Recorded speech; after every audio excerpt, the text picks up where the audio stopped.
Hi, എല്ലാവർക്കും നമസ്കാരം. ഒരിക്കൽ കൂടെ നമ്മുടെ ചാനലിലേക്ക് സ്വാഗതം. ഞാൻ ലതാ ജി കുമാർ ഫ്രം മച്ചാട്. അപ്പോൾ ഇന്ന് നമ്മൾ വന്നിരിക്കുന്നത് വേറെ ഒന്നുമല്ല, ഫൈബ്രോയിഡിനെ കുറിച്ച് പറയാനാണ്. ഫൈബ്രോയിഡ് നിങ്ങൾ എല്ലാവരും ഒരിക്കലെങ്കിലും കേട്ട് കാണും. വീട്ടിൽ ഇപ്പോൾ ഇന്നത്തെ കാലത്തൊരു 100 സ്ത്രീകളെ സ്കാൻ ചെയ്യുകയാണെങ്കിൽ ഒരു 50 അല്ലെങ്കിൽ അതിലധികമോ ആളുകൾക്കും ഉള്ളൊരു സംഭവമാണ് ഈ ഗർഭാശയ മുഴ അല്ലെങ്കിൽ ഫൈബ്രോയിഡ്. അപ്പോൾ എന്താണെന്ന് വെച്ച് കഴിഞ്ഞാൽ വേറെ ഒന്നുമല്ല, അത് നമ്മൾ ഗർഭപാത്രത്തിൻ്റെ ഉള്ളിൽ ആ പേശികളിൽ ഭിത്തികളിൽ ഇങ്ങനെ ചെറിയ ചെറിയ മുഴകൾ രൂപപ്പെടുന്നതാണ്. അത് ഒരുവിധമുള്ള മുഴകൾ, ഒരു 98% മുഴകളും പേടിക്കാനുള്ളതല്ല. എല്ലാ ഫൈബ്രോയിഡും പേടിക്കേണ്ട കാര്യമില്ല. പക്ഷെ നമുക്ക് ഫൈബ്രോയിഡ് നേരിട്ട് കഴിഞ്ഞാൽ പേടിയാണ്. കാരണം എന്താ പറയുക, അത് മറ്റവനാണോ, ഇവൻ ക്യാൻസർ ആണോ എന്നാണ് ചോദ്യം. എല്ലാ മുഴകളും ക്യാൻസർ അല്ല. പിന്നെ എല്ലാ മുഴകളെയും സർജറി ചെയ്യേണ്ടിയും കാര്യമില്ല. ഒരുവിധമുള്ള മുഴകളൊക്കെ വെച്ച് കഴിഞ്ഞാൽ ചെറിയ ചെറിയ മുഴകളാണെങ്കിൽ അതിനെ നമ്മളിപ്പോൾ കൊതുക് കടിച്ചു അല്ലെങ്കിൽ ഈച്ച വന്നിരുന്നു എന്ന് പറഞ്ഞാൽ അത്രയും ലാഘവത്തോടെ വിട്ട് കളയാവുന്നേ ഉള്ളൂ. പിന്നെ രണ്ടാമത്തെ ടൈപ്പ് എന്ന് വെച്ച് കഴിഞ്ഞാൽ വലുതാവുന്നുണ്ടെങ്കിൽ ശ്രദ്ധിക്കണം. പക്ഷേ അതുമല്ല, നമ്മൾ എല്ലാ വർഷവും പീരിയോഡിക്കലി ചെക്ക് ചെയ്യണം, സ്കാൻ ചെയ്യണം എല്ലാ വർഷവും. അത് വലുതാവുന്നുണ്ടോ, അത് എണ്ണം എനിക്ക് ഉണ്ടായിരുന്നു, പക്ഷെ അതെനിക്ക് വലുപ്പമല്ല, എണ്ണം കൂടുതലാവും, മൾട്ടിപ്പിൾ ആവും. പക്ഷെ ചെറിയ ചെറുതാണ്, വലിയ പേടിയൊന്നുമില്ല, പേടിക്കേണ്ട കാര്യമില്ല. കാരണം വെച്ച് കഴിഞ്ഞാൽ നിരുപദ്രവകാരിയാണോ നമുക്കറിയാം. അപ്പോൾ അതുകൊണ്ട് ഞാനും ഇഗ്നോർ ചെയ്തു. ഇടയ്ക്കിടയ്ക്ക് വർഷം ഒന്നും ഇല്ലെങ്കിൽ 2 വർഷം 3 വർഷം കൂടുമ്പോഴൊക്കെ ഒന്ന് ചെക്ക് ചെയ്യും. അപ്പോൾ കഴിഞ്ഞ പ്രാവശ്യം സ്കാൻ ചെയ്തപ്പോഴേക്കും ഒരുപാട് ഇതായിട്ട് മൾട്ടിപ്പിൾ ആയിട്ടുണ്ട് എന്ന് പറഞ്ഞു. അപ്പോൾ അതിൽ സർജറി വേണോ വേണ്ടേ എന്നുള്ളൊരു കൺഫ്യൂഷനിലിരിക്കുമ്പോഴാണ് അതിനേക്കാൾ വലിയവരായിട്ടുള്ള ക്യാൻസർ വന്നത്. അപ്പോൾ പിന്നെ അതവിടെ നിർത്തി. അപ്പോൾ ഇപ്പോൾ പക്ഷേ നമുക്ക് പേടിക്കേണ്ട കാര്യമില്ലാത്തതെന്ന് വെച്ച് കഴിഞ്ഞാൽ ഒന്നുമില്ല. നമുക്ക് അമിതമായിട്ടുള്ള രക്തസ്രാവം ഉണ്ടാവുക, അല്ലെങ്കിൽ ആർത്തവ സമയത്ത് ഭയങ്കര വേദന, ഈവൻ വാഷ്റൂം ടോയ്ലറ്റിൽ പോകുമ്പോൾ പോലും വേദന ഉണ്ടാവും ചിലർക്ക്. അങ്ങനെയൊക്കെ ഉണ്ടെങ്കിൽ സൂക്ഷിക്കണം. പിന്നെ നല്ലപോലെ രക്തസ്രാവം ഉണ്ടെങ്കിൽ തീർച്ചയായിട്ടും ഒന്ന് ഗൈനക്കിനെ കാണുന്നത് നല്ലതാണ്. പിന്നെന്ന് വെച്ച് കഴിഞ്ഞാൽ വേറെ ഒന്നുമല്ല, ഈവൻ സെക്സ് ചെയ്യുമ്പോഴും, അതിൻ്റെ മലയാളം അവർക്ക് അറിയാതെ തോന്നുന്നുണ്ട്, സോറി, ആ സമയത്തും ഭയങ്കര പെയിൻ ഉണ്ടാവും. അപ്പം അങ്ങനെ നിങ്ങളിൽ സ്ത്രീകളിൽ ആരെങ്കിലും ഇത് കാണുന്നുണ്ടെങ്കിൽ, അങ്ങനെ ഒരു പെയിൻ ഉണ്ടെങ്കിൽ അതുകൊണ്ട് ബന്ധപ്പെടേണ്ട അല്ലെങ്കിൽ സെക്ഷൽ ലൈഫ് എൻജോയ് ചെയ്യേണ്ടതൊന്നുമില്ല കേട്ടോ. അത് ഇതുകൊണ്ടായിരിക്കാം. ഒന്ന് സ്കാൻ ചെയ്ത് നോക്കിക്കോളൂ. സ്കാൻ ചെയ്ത് കഴിഞ്ഞാൽ നമുക്ക് അതിനുള്ള റെമഡി കിട്ടും.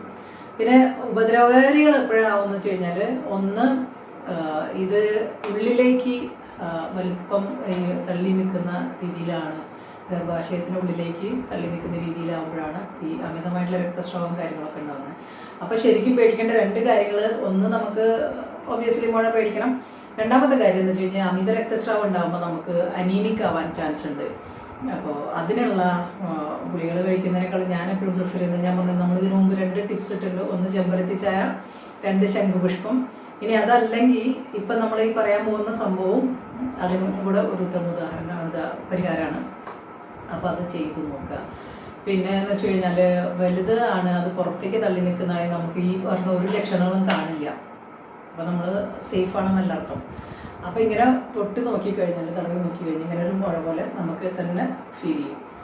അല്ലെങ്കിൽ കിടക്കുമ്പോഴിരിക്കുമ്പോഴൊക്കെ നമുക്കിങ്ങനെ ഒരു സ്കിപ്പാവുന്ന പോലെയൊക്കെ തോന്നും. അപ്പോൾ അങ്ങനെ ഉണ്ടെങ്കിലും തീർച്ചയായിട്ടും നിങ്ങളൊരു ഡോക്ടറെ കാണാൻ, സ്കാൻ ചെയ്യിക്കാം. ഓക്കെ. അപ്പോൾ മറക്കരുത്, 2 തരത്തിലാണ്, 2 അപകടകാരികൾ തന്നെയാണ്. അപ്പോൾ പുറത്തേക്കാണെങ്കിൽ നമുക്ക് വലിയ ദ്രോഹമൊന്നും അത് കാണിക്കുന്നില്ലെങ്കിലും, പക്ഷെ നമുക്കത് നല്ലതല്ല. അപ്പോൾ 2 ആണെങ്കിൽ നമുക്ക് മാറ്റാനുള്ള ഒറ്റമൂലി നമ്മുടെ അടുത്തുണ്ട്. ഇപ്പോൾ നിങ്ങളെന്നെ കളിയാക്കില്ലെങ്കിൽ ഞാൻ കാര്യം പറയാം. എനിക്ക് വർഷങ്ങൾക്ക് മുമ്പ് ഞങ്ങളുടെ നാട്ടിലൊരു വൈദ്യുതി ഉണ്ടായിരുന്നു. ഇപ്പോൾ അദ്ദേഹം ഇല്ല. അപ്പോൾ എൻ്റെ അമ്മയ്ക്കും ഈ സംഭവമൊക്കെ ഉണ്ടായിരുന്ന സമയത്ത് ആള് മരുന്ന് പറഞ്ഞു കൊടുത്താണ്. പക്ഷെ അന്നൊന്നും അതിനുള്ള ബോധമൊന്നും ഉണ്ടായിരുന്നില്ല എനിക്ക്. ഇപ്പം എനിക്കും വന്നപ്പോഴാണ് ഞാനത് ഓർത്തത്. അപ്പോൾ എന്താണെന്ന് വെച്ച് കഴിഞ്ഞാൽ വേറൊന്നുമല്ല, ഇത് നിങ്ങളുടെ നാട്ടുപുറത്ത്, നാട്ടിലുള്ള ആൾക്കാരുടെ നാട്ടുപുറത്ത് ഉണ്ടാവും. പിന്നെ പൂവാങ്കുറുനില എന്ന് കേട്ടിട്ടുണ്ടാവും. എവിടെയാണെന്നറിയോ? തിരുവാതിരയ്ക്ക് ദശപുഷ്പം ചൂടുന്നതിൽ ഒന്നാണിത്. ഈ സംഭവത്തിന് ഒരുപാട് ഔഷധ ഗുണങ്ങളുണ്ട്. ഒരുപാടെന്ന് വെച്ച് കഴിഞ്ഞാൽ ഒരുപാട് സംഭവത്തിന് ഒറ്റമൂലി. ചരക സംഹിത പറയുന്നുണ്ട് ഇതിനകത്ത്. ജ്വരം അല്ലേ, പനി, സാധാ പനിയല്ല, അതുമല്ലാത്ത ജ്വരമായി മാറിയെന്ന് കേട്ടില്ലേ? അങ്ങനത്തെ പനിയെ പിടിച്ചു കെട്ടാനുള്ളൊരു കഴിവ് ഇതിനുണ്ട്. പിന്നെ എന്ന് വെച്ച് കഴിഞ്ഞാൽ രക്തശുദ്ധി ഉണ്ടാവാൻ, നമുക്ക് ഒരുപാട് ആളുകൾക്കുള്ളൊരു പ്രശ്നമാണ് ഇന്നത്തെ കാലത്ത്. ആണുങ്ങൾക്ക് പെണ്ണുങ്ങൾക്ക് റിഗാർഡ്ലെസ് ഓഫ് സെക്സ്. നമ്മൾ ആദ്യം പെണ്ണുങ്ങൾക്ക് മാത്രമേ ഉണ്ടായിരുന്നുള്ളൂ, പക്ഷെ അങ്ങനെയല്ല. ഇപ്പം എന്നെ വിളിക്കുന്ന ഒരുപാട് ആമ്പിള്ളേരുണ്ട്, കയ്യിലും കാലിലും ചൊറിച്ചിൽ വരുന്നു, അങ്ങനെ വരുന്നു, അലർജി അലർജി ഒന്നും അല്ലാതെ. ഡോക്ടർമാരെ അലോപ്പതിക്കാർ അലർജി എന്നൊക്കെ പറയും, ആരും എന്നെ തല്ലാൻ പറയണ്ട, ഞാൻ ഉള്ള കാര്യം പറഞ്ഞുള്ളൂ. അത് രക്തശുദ്ധി ഇല്ലാഞ്ഞിട്ടാണ് നമുക്ക് ഈ ശരീരത്തിൽ. എനിക്കും ഉണ്ടായിരുന്നു ഇങ്ങനെ ചൊറിച്ചിലും ഇങ്ങനെ. പക്ഷെ എനിക്ക് ചെയ്തത് കീമോ ചെയ്തതിന് ശേഷം അതിൻ്റെ സൈഡ് ഇഫക്റ്റാണ്. അപ്പോൾ തന്നെ നിങ്ങൾക്ക് മനസ്സിലാക്കാം രക്തശുദ്ധി ഇല്ലാഞ്ഞിട്ടാണെന്നുള്ളത്. അപ്പോൾ ഈ സംഭവം എന്ന് വെച്ച് കഴിഞ്ഞാൽ നമുക്ക് അതിനും കൂടെ ഫലപ്രദമാണ്. ഓക്കെ, അപ്പോൾ രക്തശുദ്ധിക്ക് നല്ലതാണ്, കണ്ണിന് കാഴ്ച കിട്ടാൻ ഒരുപാട് നല്ലതാണ്. കണ്ണിൻ്റെ കാഴ്ച മങ്ങിപ്പോകുന്ന ഒരുപാട് അസുഖങ്ങൾ, തിമിരം അല്ലെങ്കിൽ ഇത് അങ്ങനെ ഞാൻ സെപ്പറേറ്റ് ആണെന്ന് പറയണില്ല, പക്ഷെ കണ്ണിന് കാഴ്ചയ്ക്ക്. അതുപോലെ മൂക്കിനുള്ളിൽ ദശ വളരുക എന്ന് കേട്ടിട്ടുണ്ടാവും ഇല്ലേ, അതിന് നല്ലതാണ്. നീരിറക്കത്തിന് നല്ലതാണ്. നീരിറക്കത്തിന് രണ്ടാണ് കേട്ടോ, അതിന് രണ്ടിനും നല്ലതാണ്. രക്തശുദ്ധിക്ക് നല്ലതാണ്. അതേപോലെ തന്നെ ഗർഭാശയ ക്യാൻസറിന് വരെ നല്ലതാണിത്, ഞാനിപ്പോൾ ഈ പറയാൻ പോകുന്ന സംഭവം. അപ്പോൾ ഇവൻ ഏത് ക്യാൻസറും നല്ലത് തന്നെയാണ്, പക്ഷേ എസ്പെഷ്യലി ഗർഭാശയ ക്യാൻസർ ആണെങ്കിൽ ഏറെ നല്ലതാണ്. ഇനി ഇതിൻ്റെ മരുന്ന് പ്രയോഗം എന്ന് വെച്ച് കഴിഞ്ഞാൽ 2 തരത്തിൽ നിങ്ങൾക്ക് ചെയ്യാം. ഒന്ന്, നാട്ടുപുറത്താണ് ജീവിക്കുന്നെങ്കിൽ കറന്ന ഉടനെയുള്ള പശുവും പാല് കിട്ടാനുണ്ടെങ്കിൽ ഏറ്റവും ബെസ്റ്റ് എന്ന് വെച്ച് കഴിഞ്ഞാൽ കറന്ന ഉടനെയുള്ള പാല് എടുക്കുക. അതുപോലെ ഈ സംഭവം സമൂലം എന്ന് പറയും. സമൂലം എന്ന് വെച്ച് കഴിഞ്ഞാൽ അടിതൊട്ട് മുടി വരെ, ഇത് വേര്, ഇത് കുഞ്ഞാണ് കേട്ടോ. എൻ്റെ വീട്ടിൽ അറിയാലോ, എനിക്ക് അതിനെ പുറത്ത് പോയിട്ട് പറിക്കാനൊന്നും പറ്റില്ല. അപ്പോൾ എൻ്റെ ആങ്ങളോട് വന്നപ്പം എത്തിച്ചു തന്നതാണ് എനിക്ക്, അതൊന്നും ഇത്രേ കിട്ടിയുള്ളൂ. ഇതിന് ഈ പൂവ് വെള്ള പോലെ മുട്ട് കാണുന്നുണ്ടെങ്കിൽ അത് വലുതായി വരുമ്പോഴേക്കും നീലയാവും കേട്ടോ, കണ്ടോ, നീല കളറാവും ഇതിൻ്റെ പൂവ്. അപ്പോൾ അതുപോലെ സമൂലം എടുത്ത്, അതായത് വേര്, ഇല, തണ്ട്, പൂവ് എല്ലാം ഇതിന് ഔഷധയോഗ്യമാണ്, ഭക്ഷ്യയോഗ്യമാണ്.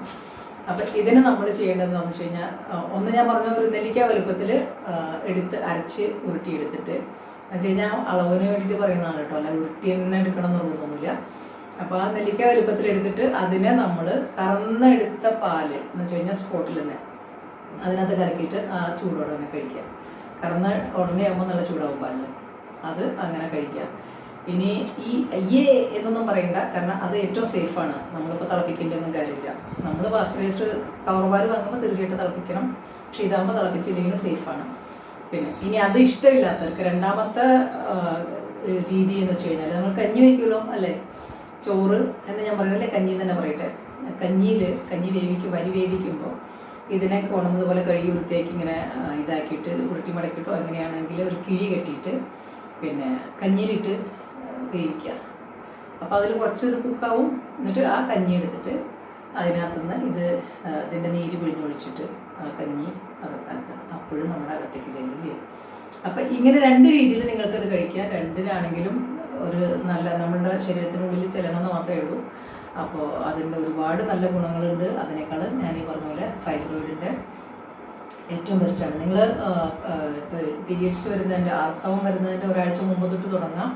ഒരു 15-20 ദിവസം കഴിക്കാം. എന്ന് വെച്ച് കഴിഞ്ഞാൽ ഞാൻ പറഞ്ഞ 2 രീതിയിൽ ഏതെങ്കിലും ആവാം. ആദ്യത്തെയാണ് ഏറ്റവും നല്ലത്, സേഫും. രണ്ടാമത്തെ നിങ്ങൾക്ക് നിവൃത്തിയില്ലെങ്കിൽ മാത്രമേ രണ്ടാമത് നോക്കുള്ളൂ. അപ്പോൾ ഇതെന്ന് വെച്ച് കഴിഞ്ഞാൽ നമ്മളങ്ങനെ ചെയ്യുമ്പോൾ ഒരു 20 ദിവസത്തോളം കഴിക്കാം. ആർത്തവത്തിന് തുടങ്ങുന്നതിൻ്റെ ഒരാഴ്ച മുമ്പ് തൊട്ട് 20 ദിവസം തുടർച്ചയായിട്ട് കഴിക്കാം വെറും വയറ്റിൽ. ഓക്കെ, അത് കഴിച്ച് കഴിഞ്ഞ് നമുക്ക് ചെറിയ മുഴകളൊക്കെ ആണെങ്കിൽ 1 മാസം കൊണ്ട് തന്നെ പോകും. അല്ല വലുതാണ് മുഴകളെങ്കിൽ, അല്ലെങ്കിൽ ഇപ്പോൾ എന്നെ പോലെ മൾട്ടിപ്പിളൊക്കെ ഉണ്ടെങ്കിൽ ഒരു 2-3 മാസമെങ്കിലും കഴിക്കേണ്ടി വരും. അപ്പോൾ നിങ്ങൾ ഞാൻ പറയുന്നത് ശരിയാണോ എന്നറിയാൻ ആദ്യം സ്കാൻ ചെയ്ത് നോക്കുക. ഉണ്ടെന്ന് തോന്നുന്നുണ്ടെങ്കിൽ ഈ സംഭവം എവിടെയെങ്കിലും കിട്ടാനുണ്ടെങ്കിൽ സംഘടിപ്പിച്ച് ഞാൻ ഈ പറഞ്ഞ കഴിക്കുക. ട്രൈ ചെയ്തിട്ട് 1 മാസം കഴിഞ്ഞിട്ട് നമുക്ക് ഒന്നുകൂടെ സ്കാൻ ചെയ്യണമെന്നല്ലേ ഉള്ളൂ. അപ്പോൾ അറിയാൻ പറ്റുമല്ലോ സൈസ് കുറഞ്ഞോ അല്ലെങ്കിൽ കൂടിയോ എന്നുള്ളത്.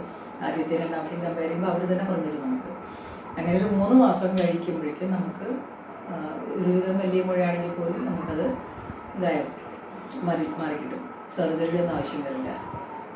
അതല്ല എങ്കിൽ ഈ പറഞ്ഞ വലിയ മുഴയായി കഴിഞ്ഞാൽ തീർച്ചയായിട്ടും അതിന് സർജറി, ക്യാൻസർ അല്ലെങ്കിൽ കൂടെ അത് സർജറിയാണ് ഡോക്ടർമാർ പറയുക. അപ്പോൾ അതുകൊണ്ട് തീർച്ചയായിട്ടും ഇത് ഒരുപാട് വലുതായി കഴിഞ്ഞാൽ യൂട്രസ് റിമൂവ് ചെയ്യാൻ വരെ ഡോക്ടർമാർ പറയുന്നുണ്ട്, റിമൂവ് ചെയ്യുന്നുണ്ട്. അപ്പോൾ അതിനൊന്നും നിൽക്കണ്ട. നമുക്ക് ഒരു പൈസ പോലും ചിലവില്ലാതെ, ഒരുവിധ ടെൻഷനും ഇല്ലാതെ, കാരണം ഇത് ഞാൻ പറഞ്ഞ ഒരുപാട് ഔഷധഗുണമുള്ള സംഭവമാണെന്നുള്ളത്, വേറൊരു സൈഡ് എഫക്റ്റും ഇല്ലാത്തൊരു സംഭവം ആയതുകൊണ്ട് തന്നെ തീർച്ചയായിട്ടും നമുക്ക് ട്രൈ ചെയ്ത് നോക്കാം. വലിയ ചിലവൊന്നുമില്ല. ഇത്തിരി ചിലവ് ഉള്ളത് അധ്വാനാണ്. നമുക്കിത് പറിച്ചു കൊണ്ടുവരണം. പറമ്പിലോ പാടത്തോ എവിടെയുള്ളെങ്കിൽ റോഡ് സൈഡിൽ എവിടെയുള്ളെങ്കിൽ അത് പോയി തിരഞ്ഞെടുത്ത് പറിച്ചു കൊണ്ടുവരണം.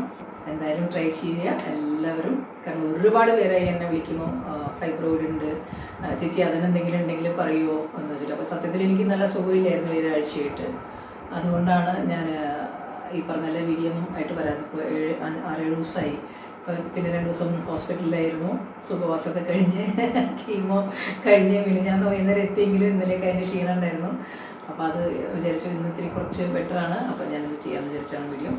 അപ്പോൾ എല്ലാവരും ട്രൈ ചെയ്യുക. നമ്മുടെ എല്ലാ സുഹൃത്തുക്കളും കാണുന്നവർ സബ്സ്ക്രൈബ് ചെയ്തിട്ടില്ലെങ്കിൽ ചെയ്യുക. അതുപോലെ തന്നെ 10 പേരിലേക്ക് ഷെയർ ചെയ്ത് കാണുക. വേറെ എന്താണെന്ന് വെച്ച് കഴിഞ്ഞാൽ വേറെ ഒന്നുമല്ല, അതൊരു 10 പേർക്ക് ഉപകാരമാവട്ടെ എന്ന് വിചാരിച്ചിട്ടാണ്. ഓക്കെ, അപ്പോൾ ഞാനിപ്പോൾ വൈകുന്നേരമാണ് വീഡിയോ എടുക്കുന്നത്. അപ്പോൾ അതുകൊണ്ട് ശുഭരാത്രി, ശുഭനിദ്ര, ബായ്. അടുത്ത വീഡിയോ ആയിട്ട് വീണ്ടും വരാട്ടോ. വേറെ എന്തെങ്കിലും നിങ്ങൾക്ക് എന്തെങ്കിലും ടിപ്സ് വേണം തോന്നുന്നുണ്ടെങ്കിൽ എന്നോട് പറയാം. ഞാൻ ഈ പറഞ്ഞ പോലെ 2-3 പേര് ചോദിച്ചതുകൊണ്ടാണ് ഞാൻ ഈ ടിപ്പ് പറഞ്ഞത്. അതുപോലെ നിങ്ങൾക്ക് എന്തെങ്കിലും അങ്ങനെ എനിക്കറിയാത്ത എന്ന് വെച്ച് കഴിഞ്ഞാൽ എനിക്ക് ഓർമ്മയിലില്ലാത്ത നിങ്ങൾ എന്തെങ്കിലും പറയാൻ ഉദ്ദേശിക്കുന്നുണ്ട്, നിങ്ങൾ പറഞ്ഞു കഴിഞ്ഞാൽ നമുക്കത് ചെയ്യാം. എനിക്കറിയാവുന്ന ടിപ്സ് വല്ലതും ഉണ്ടെങ്കിൽ, ഇല്ലെങ്കിൽ സോറി എന്ന് പറയാം. Okay, bye bye bye bye.